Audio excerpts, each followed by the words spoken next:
Chaque jour, des forces invisibles manipulent tes décisions et tu n'as même pas conscience qu'elles existent.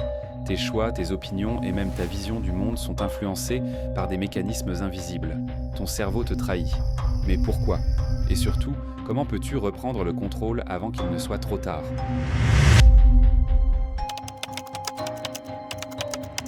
Aujourd'hui, je vais te parler des 3 forces les plus puissantes qui contrôlent ton esprit. Et je te donnerai des outils concrets pour les combattre et reprendre le contrôle. Reste bien jusqu'à la fin, la dernière force est celle que tout le monde ignore, mais qui te coûte le plus cher. Ton cerveau te ment tous les jours. Le biais de confirmation te pousse à chercher uniquement ce qui confirme ce que tu crois déjà. Et pire encore, il rejette tout ce qui pourrait te faire changer d'avis. Sur les réseaux sociaux, c'est l'algorithme qui te piège. Tu restes enfermé dans une bulle où tu vois toujours les mêmes idées. Résultat, tu deviens plus fermé et moins capable de remettre en question tes croyances. En politique, c'est encore plus flagrant. On lit ce qui conforte nos idées et on ignore tout le reste. Résultat, on se radicalise, on devient fermé et on perd toute objectivité. Comment s'en libérer? Pose-toi cette question simple. Et si je me trompais?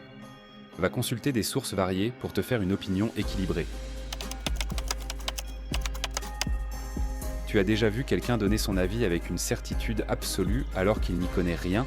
Peut-être que cela t'est même déjà arrivé. C'est l'effet Dunning-Kruger. Les débutants pensent tout savoir parce qu'ils ignorent tout ce qu'ils ne savent pas encore. Quelqu'un regarde quelques vidéos sur la boxe et pense pouvoir rivaliser avec un professionnel.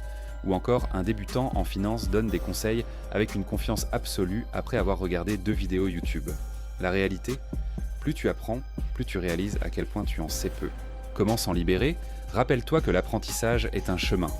Consacre du temps à approfondir tes connaissances avant de tirer des conclusions. Entoure-toi d'experts et demande leur avis. Reconnaître tes limites est un acte de force, pas de faiblesse. Le biais de survie, c'est quand on se concentre uniquement sur les gagnants et qu'on ignore ceux qui échouent.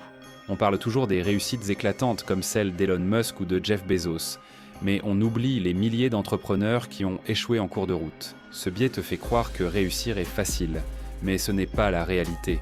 Cela ne veut pas dire que tu dois abandonner pour autant. Comment s'en libérer? Cherche des exemples d'échecs pour équilibrer ta perception. Analyse les risques autant que les opportunités. Cette approche te donnera une vision plus réaliste des défis à venir. Ces biais sont partout, mais maintenant, tu as le pouvoir de les repérer et de les maîtriser. Et abonne-toi pour continuer à décoder les secrets de ton esprit. Ensemble, on reprendra le contrôle.